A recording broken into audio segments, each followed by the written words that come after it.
La paix est revenue, mais il n'y a pas encore de réconciliation totale. Il faut le dire. Quand on ne le dit pas assez, ce n'est pas bon. La paix est revenue, mais il n'y a pas encore de réconciliation totale. Il faut que le gouvernement écoute ce que les chefs lui ont dit. Ce qui va amener l'ONUCI à pérenniser ce qu'ils sont en train de faire. Ils sont en train de faire un bon travail. Ce que vous êtes en train de faire, c'est un travail de proximité. Il faut continuer comme ça. Je pense que si vous continuez comme ça, dans 10 ans, on n'aura plus besoin de l'ONUCI.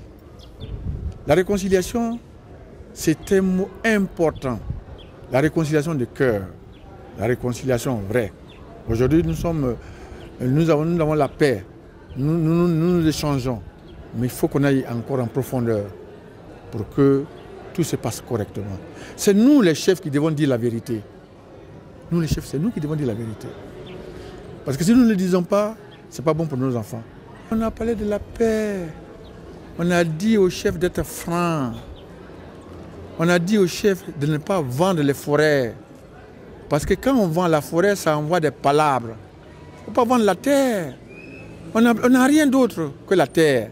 Si vous vendez, vous devenez des oiseaux. Vous êtes devenus des oiseaux. C'est maintenant que nous avons parlé de la paix. Mais la paix, c'est un comportement.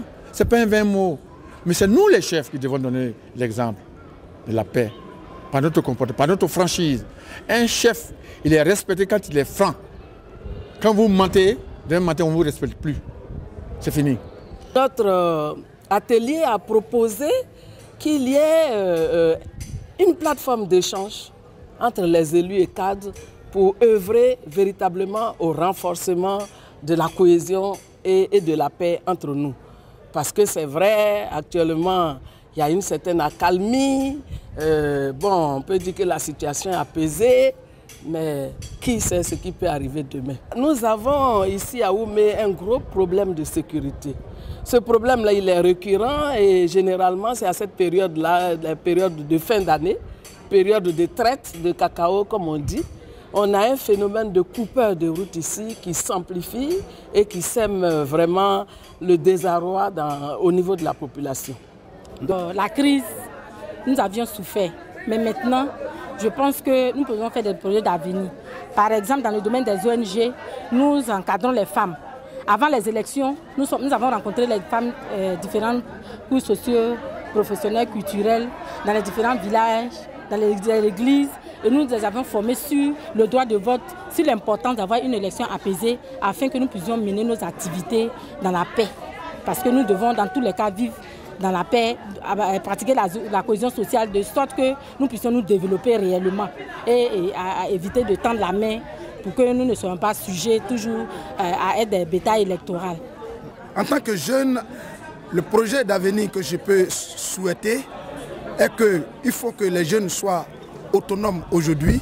Donc il faut que l'État puisse faire face aux problèmes de la jeunesse, les insérer dans la société et en créant des activités telles que l'élevage et aussi sans oublier les activités agro-pastorales, surtout nous à Oumé, parce que c'est une zone forestière.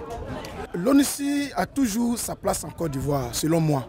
Pourquoi? Parce qu'aujourd'hui, véritablement, la paix est en train de s'installer en Côte d'Ivoire, mais il y a encore des méfiances entre les communautés.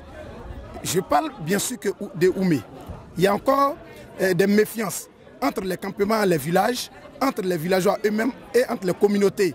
Donc l'ONUCI peut encore jouer un grand rôle en les unifiant pour qu'il y ait véritablement la paix totale.